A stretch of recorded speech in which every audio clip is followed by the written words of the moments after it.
आपका ये प्यार, ये स्नेह, ये मेरे लिए बहुत बड़ी पूंजी है।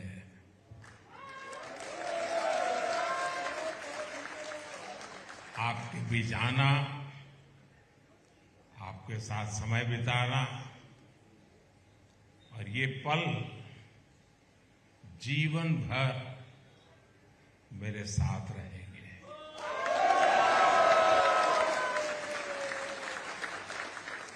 साथियों, प्रधानमंत्री के तौर पर ये मेरी पहली नाइजीरिया यात्रा है। और सफल रहेगी।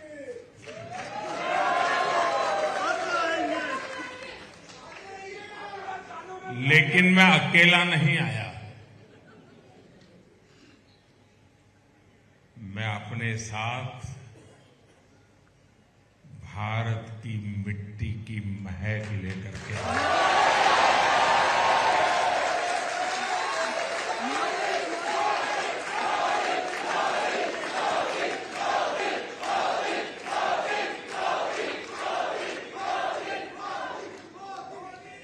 और करोड़ों करोड़ों भारतीयों की तरफ से आपके लिए ढेर सारी शुभकामनाएं लेकर के आया।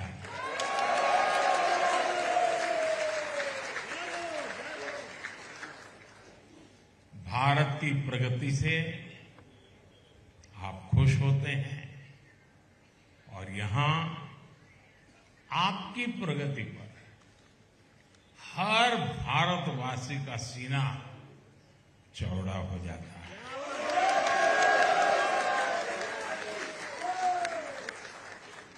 चौड़ा होने के कितना होता है? कितना?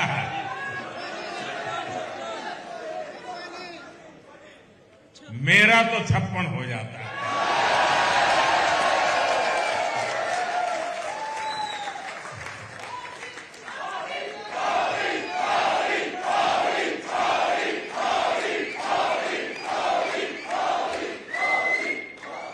साथियों, मैं आज अभी प्रेसिडेंट टिनुबू का और नाइजीरिया की जनता का भी विशेष आभार व्यक्त करना चाहूंगा। जिस प्रकार का यहां स्वागत हुआ है वो अद्भुत है। और कुछ ही समय पहले प्रेसिडेंट टिनुबू ने मुझे नाइजीरिया के नेशनल अवार्ड से सम्मानित किया।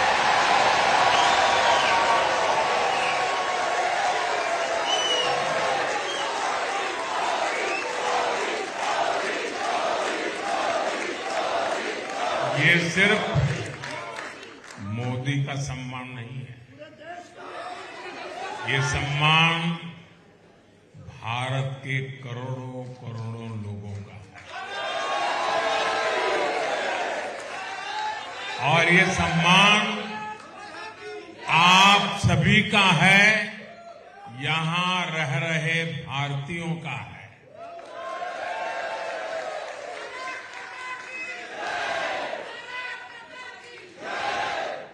साथियों, मैं बहुत ही नम्रतापूर्वक ये सम्मान आप सबको समर्पित करता हूं।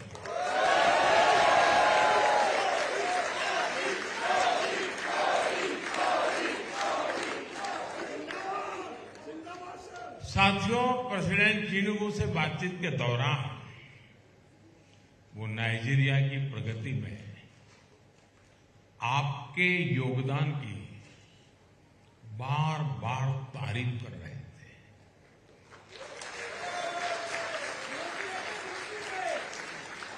और जब मैं उनको सुनता था, उनकी आंखों में जब ये चमक देख रहा था, उस वक्त मेरा माथा गर्व से ऊंचा हो गया।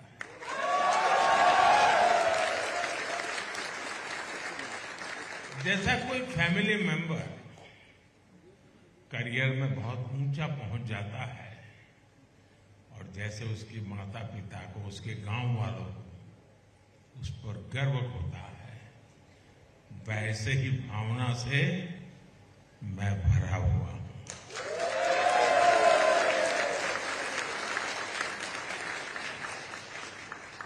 आप सभी ने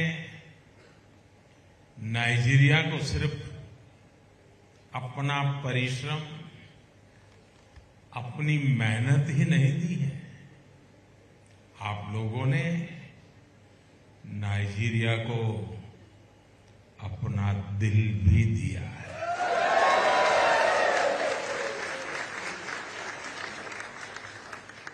यहां का भारतीय समुदाय हमेशा से नाइजीरिया के हर सुख दुख में साथी रहा है। नाइजीरिया के लोग आज 40 या 60 में जो लोग हैं, उनमें से अनेक ऐसे मिलेंगे जिनको किसी न किसी भारतीय टीचर ने पढ़ाया होगा।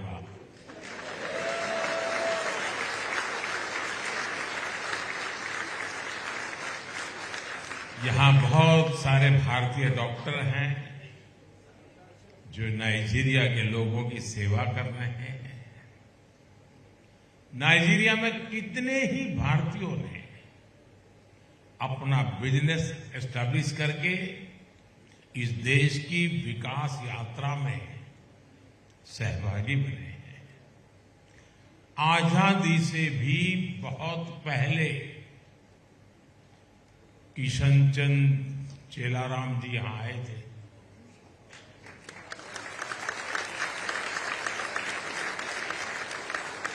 तब ये कोई नहीं जानता था कि उनकी कंपनी नाइजीरिया के सबसे बड़े बिजनेस हाउस में से एक बन जाएगी।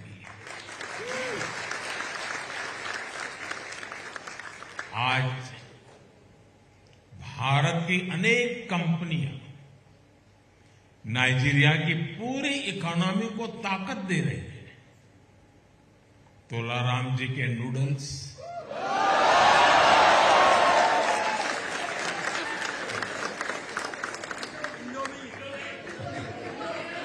यहां घर घर में आनंद से खाए जाते हैं।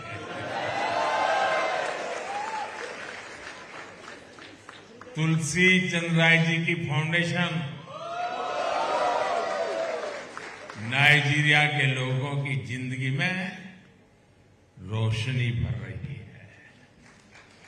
यहां के लोगों के साथ भारतीय कम्युनिटी नाइजीरिया के विकास के लिए कंधे से कंधा मिलाकर चल रही है। और यही तो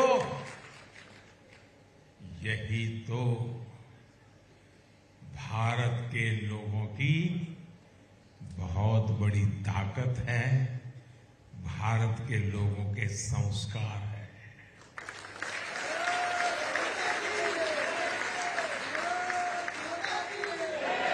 हम दूसरे देश में भले जाएं, लेकिन सर्वहित के अपने संस्कार नहीं भूलते। हम तो वो लोग हैं जो सदियों से अपनी रगों में उन संस्कारों को लेकर के जिए हैं जो पूरे विश्व को एक परिवार मानता है। हमारे लिए पूरा विश्व एक परिवार है। साथियों, आप लोगों ने नाइजीरिया में भारतीय संस्कृति को जो गौरव दिलाया है, वो हर तरफ दिखता है। यहां के लोगों में योग लगातार पॉपुलर हो रहा है। मुझे लगता है आप लोग नहीं कर रहे, नाइजीरिया के लोग तो कर रहे हैं। ये आपकी ताली से पता चल गया मुझे।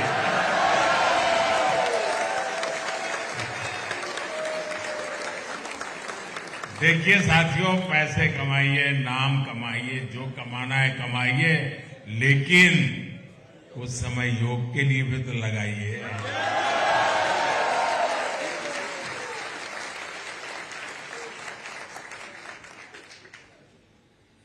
और मुझे किसी ने बोला कि यहां के नेशनल टीवी पर अब योग का एक वीकली प्रोग्राम दिखाया जाता है। आप लोग तो यहां का टीवी नहीं देखते होंगे, आप तो इंडिया का देखते होंगे। वहां कितना पानी आया, आज कहां एक्सीडेंट हो गया,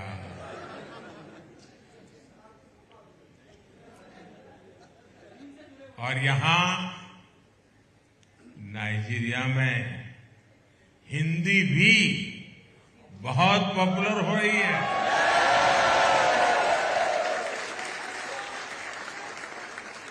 नाइजीरिया के युवा, खासकर कानों के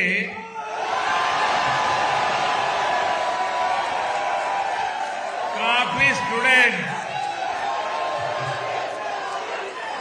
हिंदी सीखते हैं।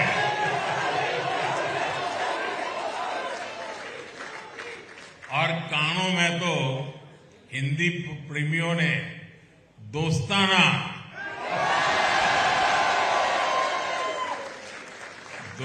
नाम का एक ग्रुप भी बना लिया, यहां मौजूद है। और इसलिए जब इतना ज्यादा दोस्ताना है तो फिर भारत की फिल्मों से दोस्ती होना भी बहुत स्वाभाविक है।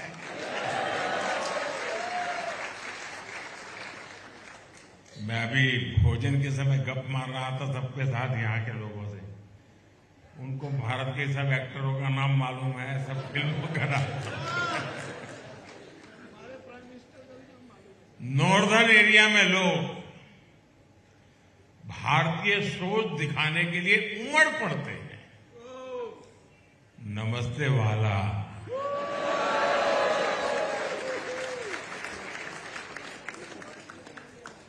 ये वाला शब्द समझ आ जाता है लोगों को। ये मूलतः गुजराती शब्द है, मारा वाला।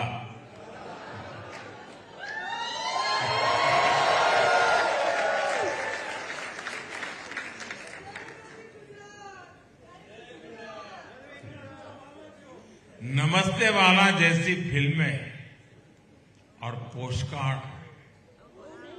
पोस्टकार्ड जैसी वेब सीरीज यहां खूब पसंद की जा रही है। साथियों, गांधी जी लंबे समय तक अफ्रीका में रहे थे। उन्होंने अफ्रीका के लोगों का सुख दुख साझा किया। गुलामी के उस दौर में भारत और नाइजीरिया के लोगों ने आजादी के लिए, उसके जंग के लिए कोई कोर कसर बाकी नहीं छोड़ी। और जब भारत आजाद हुआ तो उसने नाइजीरिया के आजादी के आंदोलन को भी प्रेरित किया। आज भारत और नाइजीरिया संघर्ष के दिनों के साथी की तरह एक साथ आगे बढ़ रहे हैं। भारत मदर ऑफ डेमोक्रेसी है।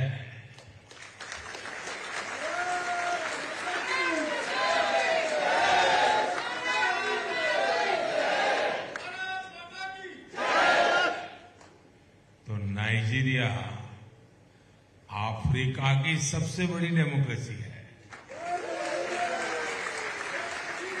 हम दोनों के पास डेमोक्रेसी की समानता है, हम दोनों के पास डायवर्सिटी की समानता है, और हम दोनों देशों के पास डेमोग्राफी की ऊर्जा है।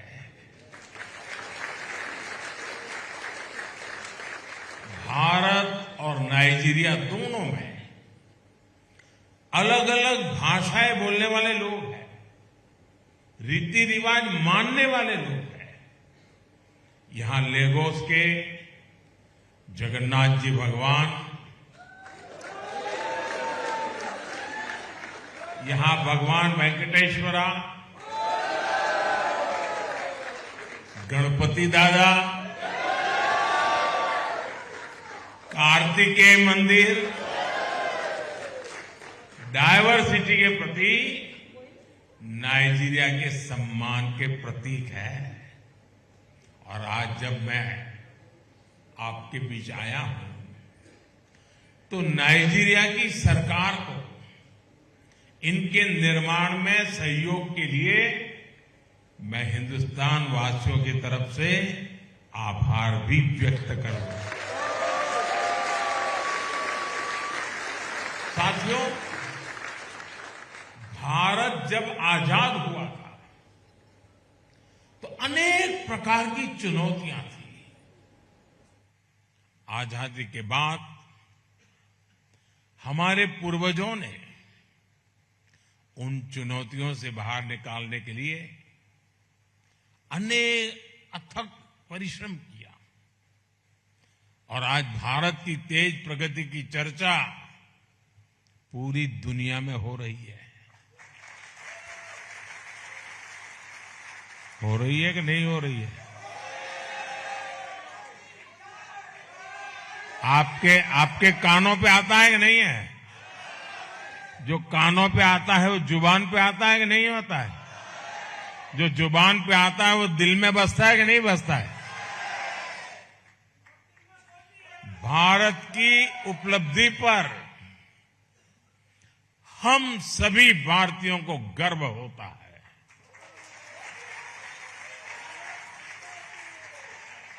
आप बताइए, आपको भी गर्व होता है कि नहीं होता है? जब भारत का चंद्रयान चंद्रमा पर पहुंचा तो आपको गर्व हुआ कि नहीं हुआ? आप भी उस दिन आंखें फाड़ करके टीवी के सामने बैठे थे कि बैठे थे? जब भारत का मंगलयान मंगल पर पहुंचा तो आपको गर्व हुआ कि नहीं हुआ? जब आप made in India fighter plane Tejas को देखते हैं, जब आप made in India aircraft carrier INS Vikrant को देखते हैं तो आपको गर्व होता है कि नहीं होता? आज भारत स्पेस सेक्टर से लेकर मैन्युफैक्चरिंग तक, डिजिटल टेक्नोलॉजी से लेकर के हेल्थ केयर तक दुनिया के बड़े बड़े देशों का मुकाबला कर रहा है।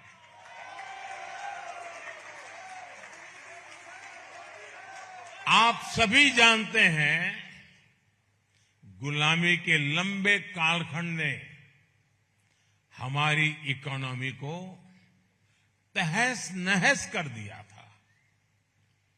चुनौतियों से लड़ते हुए आजादी के बाद के 60 साल में, 6 दशक में भारत की अर्थव्यवस्था ने $1 ट्रिलियन का पड़ाव पार किया।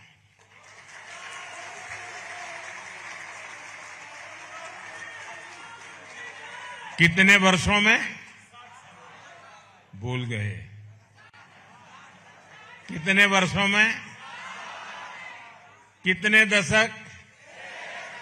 6 दशक में कितना? मैं कोई टीचर नहीं हूं, मैं ऐसे ही पूछ रहा हूं। हम भारतीय डटे रहे और ताली अब बजानी है। ऐसे ही बजाओगे क्या?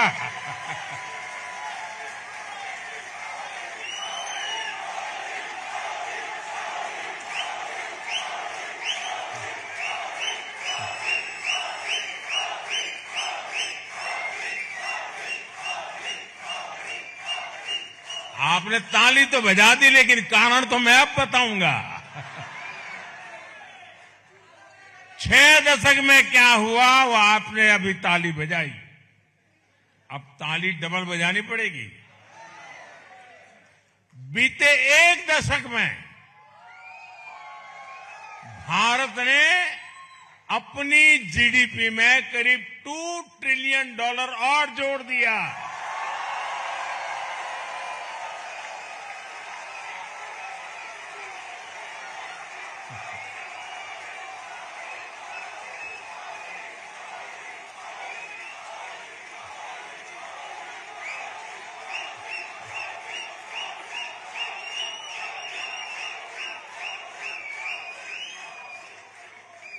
दस सालों में भारत की इकोनॉमी का साइज दोगुना हो गया है, डबल। आज भारत दुनिया की 5वीं सबसे बड़ी अर्थव्यवस्था है। याद रहेगा ना? कितनी?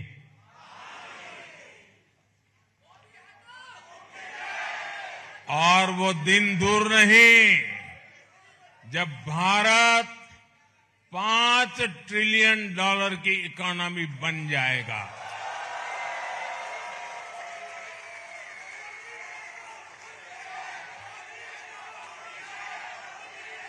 जब भारत दुनिया की तीसरी सबसे बड़ी इकोनॉमी बन जाएगा।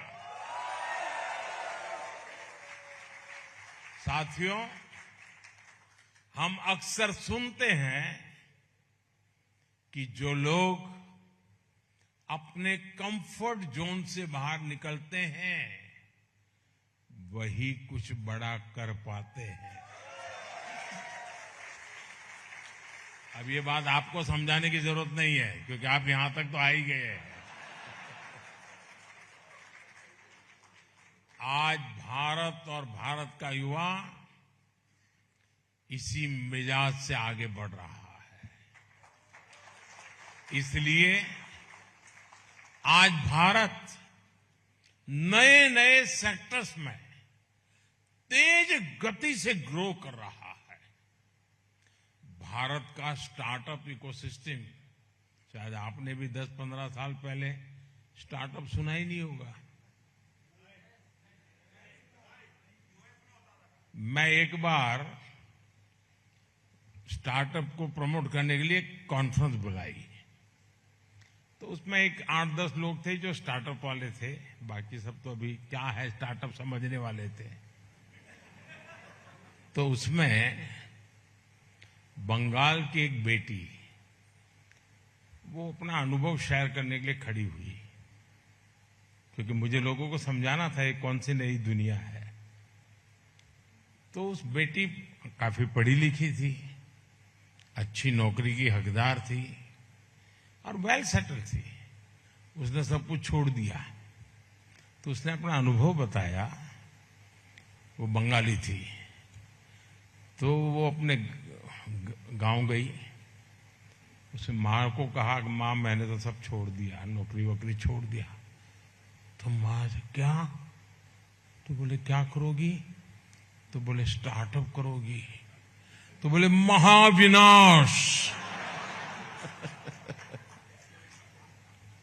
लेकिन आज यही हमारे नौजवान कंफर्ट जोन से बाहर निकलकर नए भारत के लिए नए सॉल्यूशन पर काम करने की ठानी और नतीजा क्या शानदार निकला है।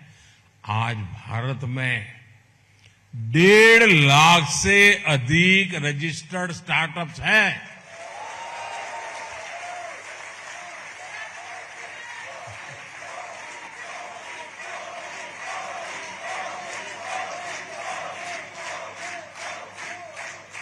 जिस स्टार्टअप्स का नाम सुनते ही मां चिल्लाती थी कि महाविनाश, वही स्टार्टअप आज कह रहा है महाविकास।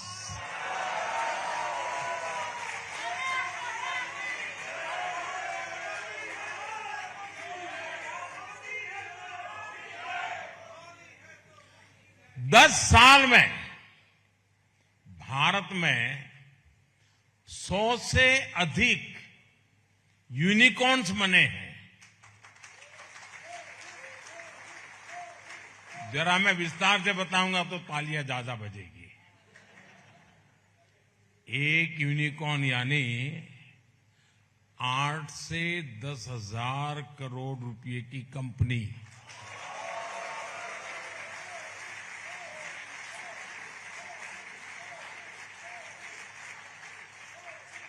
भारत के नौजवानों द्वारा बनाई ऐसी 100 से ज्यादा कंपनियां आज भारत के स्टार्टअप कल्चर का परचम लहरा रही है।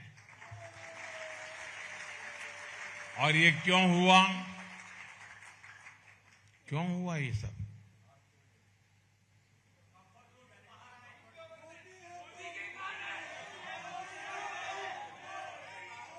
क्यों हुआ?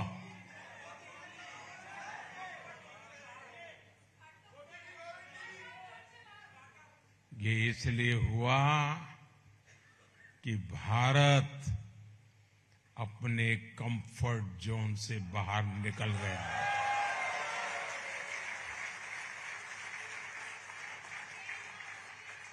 साथियों, मैं एक और उदाहरण आपको देता हूं। भारत हमेशा अपने सर्विस सेक्टर के लिए जाना जाता है। ये हमारी इकोनॉमी का एक स्ट्रांग पिलर रहा है। लेकिन हम इतने से ही संतुष्ट नहीं हुए। हमने कंफर्ट से बाहर निकलकर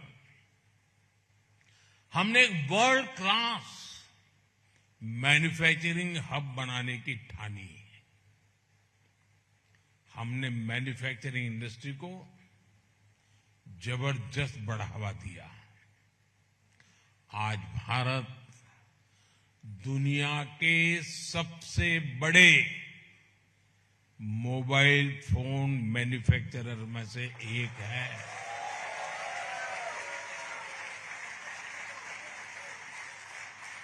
आज भारत में हर साल 30 करोड़ से ज्यादा मोबाइल फोन मैन्युफैक्चर हो रहे हैं।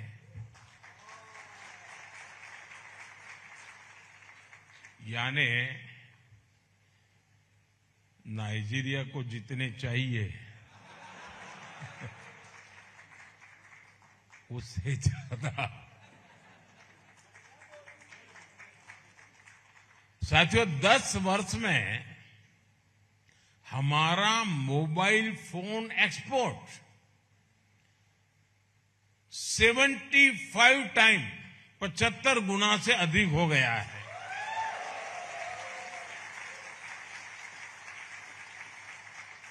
इन्हीं 10 सालों में भारत का डिफेंस एक्सपोर्ट ये करीब करीब 30 गुना बढ़ गया है।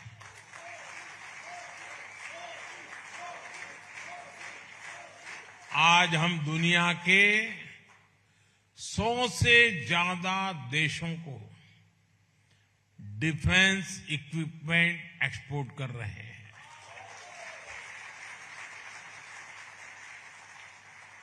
साथियों, स्पेस इंडस्ट्री में तो भारत जो कमाल कर रहा है उसकी प्रशंसा तो दुनिया भर में हो रही है। भारत ने ठाना है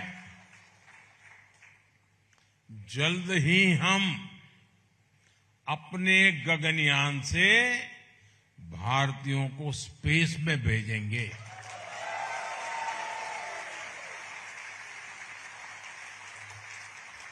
भारत अंतरिक्ष में स्पेस स्टेशन भी बनाने जा रहा है।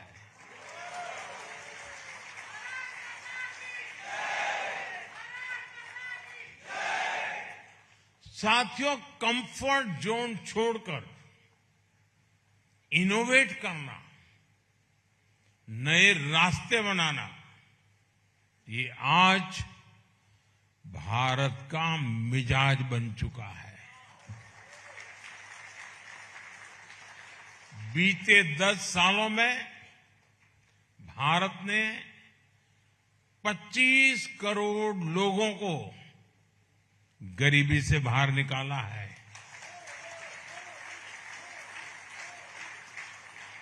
इतने सारे लोगों का गरीबी से बाहर आना ये दुनिया के लिए बहुत बड़ी प्रेरणा है। ये हर देश के लिए एक उम्मीद जगाता है। अगर भारत ने किया है तो हम भी कर सकते हैं। आत्मविश्वास से भरा भारत आज एक नई यात्रा पर निकल पड़ा है। लक्ष्य है विकसित भारत बनाना।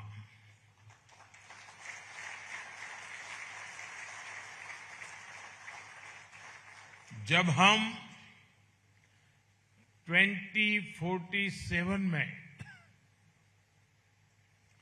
आप में से जो लोग बुढ़ापे में रिटायर्ड होकर के सच में या कोई बढ़िया जिंदगी जीना चाहते हैं, तो मैं काम अभी से कर रहा हूं आपके लिए।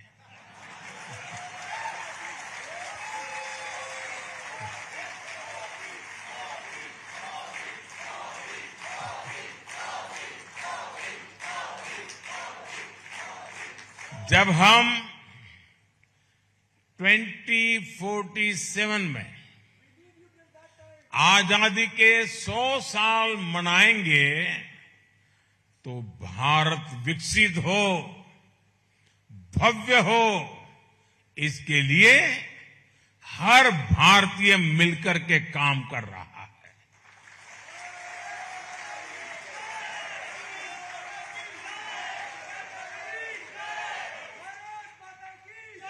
और इसमें नाइजीरिया में रह रहे आप सब लोगों की भी बहुत बड़ी भूमिका है। साथियों, ग्रोथ हो, पीस हो, प्रॉस्पेरिटी हो या फिर बात डेमोक्रेसी की, दुनिया के लिए भारत एक नई उम्मीद बनकर उभरा है।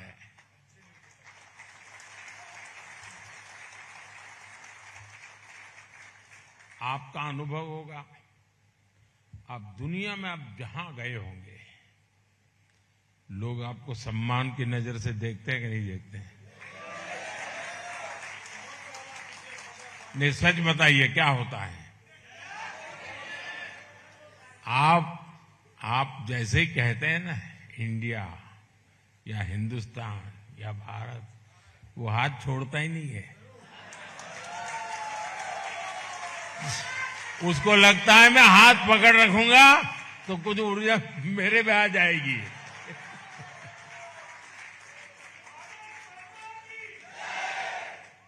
साथियों, दुनिया में कोई भी मुश्किल आती है तो भारत विश्व बंधु के तौर पर फर्स्ट रिस्पॉन्डर बनकर वहां पहुंचता है।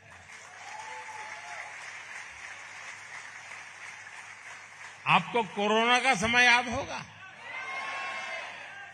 उस समय दुनिया में कितना हाहाकार मचा था।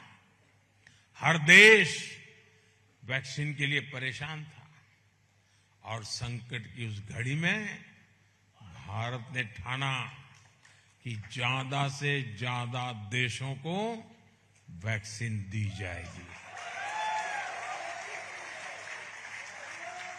यही तो हमारे संस्कार हैं। हजारों वर्ष पुरानी हमारी संस्कृति ने हमें यही सिखाया है। इसलिए भारत ने वैक्सीन का प्रोडक्शन बढ़ाया और दुनिया के 150 से ज्यादा देशों को, यह आंकड़ा छोटा नहीं है जी, 150 से ज्यादा देशों को कोरोना के समय दवाइयां और वैक्सीन भेजी।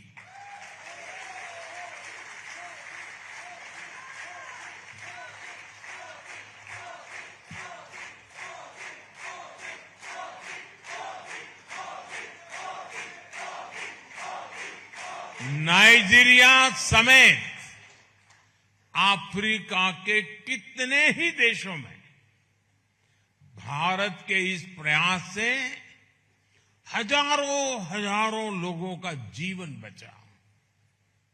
साथियों, आज का भारत सबका साथ,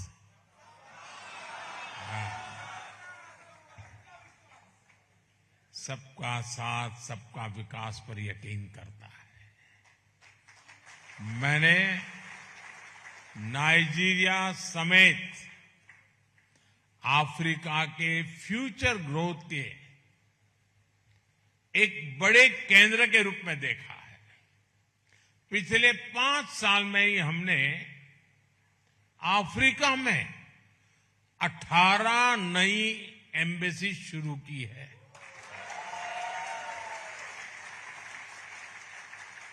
बीते सालों में अफ्रीका की आवाज को ग्लोबल प्लेटफॉर्म पर उठाने के लिए भारत ने हर संभव प्रयास किया है। इसका एक शानदार उदाहरण तो आपने पिछले साल ही देखा है, जब भारत को पहली बार G20 की प्रेसिडेंसी मिली तो हमने अफ्रीकन यूनियन को परमानेंट मेंबर बनाने के लिए पूरा जोर लगा दिया और भारत को उसमें सफलता भी मिली। मुझे खुशी है कि G20 के हर मेंबर देश ने भारत के इस कदम को भरपूर समर्थन दिया और भारत के निमंत्रण पर नाइजीरिया ने वहां गेस्ट कंट्री के रूप में पूरी शान से इस इतिहास को बनते देखा। राष्ट्रपति बनने के बाद प्रेसिडेंट टिनुबू की पहली यात्राओं में से एक भारत की यात्रा थी और G20 के लिए भारत आने वाले प्रेसिडेंट टिनुबू सबसे पहले मेहमानों से भी एक थे। साथियों, आप में से बहुत सारे लोग अक्सर बीच बीच में भारत आते रहते हैं। त्योहारों पर घर के सुख दुख में आप लोग शामिल होते हैं और इसके लिए भारत से आपके रिश्तेदार मैसेज भी करते हैं, फोन भी करते हैं। अब मैं भी आपके परिवार का सदस्य हूं।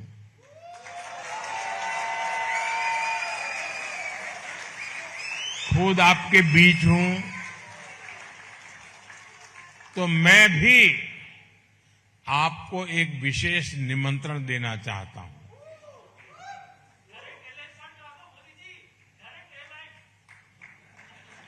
अगले वर्ष जनवरी में भारत में अनेक उत्सव एक साथ आने वाले हैं। जनवरी महीने में हर वर्ष हम 26 जनवरी को रिपब्लिक डे के रूप में मनाते हैं दिल्ली में, देश में। जनवरी महीने के दूसरे हफ्ते में प्रवासी भारतीय दिवस भी मनाया जा रहा है और इस बार ये प्रवासी भारतीय दिवस भगवान जगन्नाथ जी के चरणों में उड़ीसा की धरती पर होने वाला है। इसमें पूरी दुनिया से आप जैसे साथी भारत में जुटने वाले हैं। अगले साल 13 जनवरी से 26 फरवरी तक 45 दिन प्रयागराज में महाकुंभ भी होने जा रहा है। भारत आने की इतनी सारी वजह है, एक साथ है। एक बड़ा ही सुखद संयोग आपके लिए बना हुआ है। आप इस दौरान भारत आए, अपने बच्चों को भारत लाएं और जो नाइजीरियन दोस्त भी है उनको भी साथ लाएं और प्रयागराज से पास में है ही अयोध्या जी है।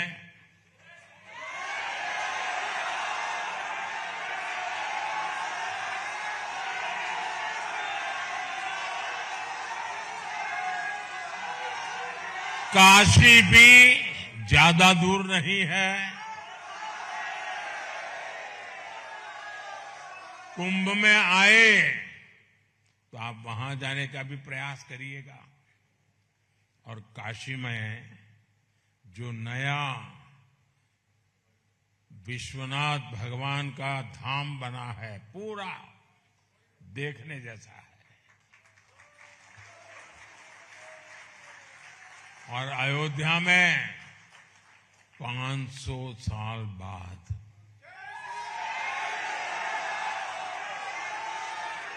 500 साल बाद प्रभु श्री राम का भव्य मंदिर बना है। आप खुद भी दर्शन करिएगा, अपने बच्चों को भी वहां के दर्शन कराइएगा। आप जरूर प्लान कीजिए। पहले प्रवासी भारतीय दिवस, फिर महाकुंभ और उसके बाद गणतंत्र दिवस, यानी एक प्रकार से त्रिवेणी है आपके लिए। तो ये भारत के विकास और विरासत से जुड़ने का बहुत बड़ा अवसर है। मुझे पूरा विश्वास है कि आपको पहले भी यात्राएं हुई होगी, बहुत बार आए होंगे, लेकिन मेरे शब्द लिख रखिए, ये यात्रा आपके जीवन की अमूल्य याद बन जाएगा। आपके जीवन का एक बहुत बड़ा आनंद का सौभाग्य होगा।